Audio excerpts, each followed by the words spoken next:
I'm Emeran Mayer. I've been a faculty member at UCLA for more than 30 years.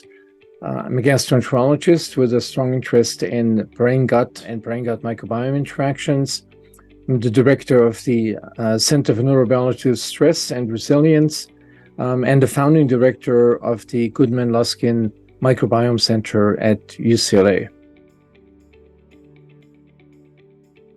The whole field of microbiome research has obviously been moving from the initial exclusive analysis of who is there. So Ixcela's sequencing technique, where you get information about the relative abundances of microbial genera, not a very deep resolution, so you couldn't say anything about the strains, even the species.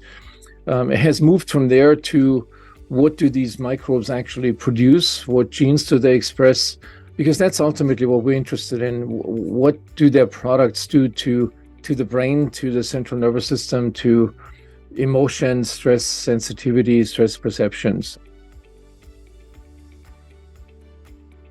I mean, there's many tests available to physicians to, fingerprint the microbiome, and then based on that, personalize recommendation for supplements or any interventions, or make a diagnosis. So we believe today, at today's level of the science, these traditional techniques are really not actionable techniques. They're way too coarse. Looking at taxa, at a classification, as I said, of genera, not even down to the strains,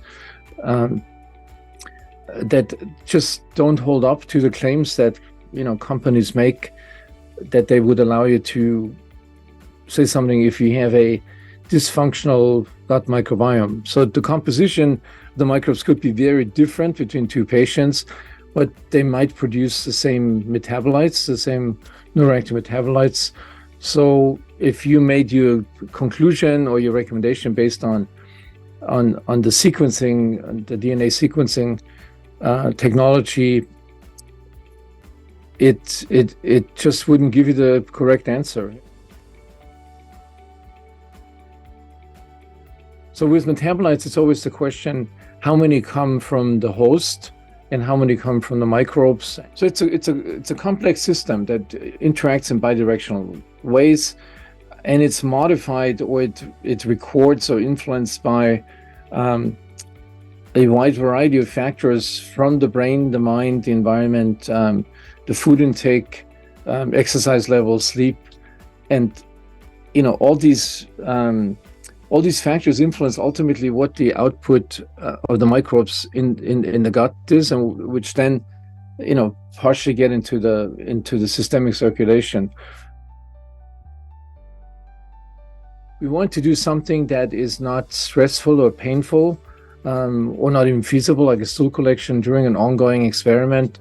So the way to collect a very small amount of, like a drop of blood, and have Ixcela analyze this with their advanced technologies was the only one that really was available, and was very attractive to us. I think it's correct to say that right now there wouldn't be another technique that would allow you, with that non-invasive small amount of sample collection, you would get the same answer.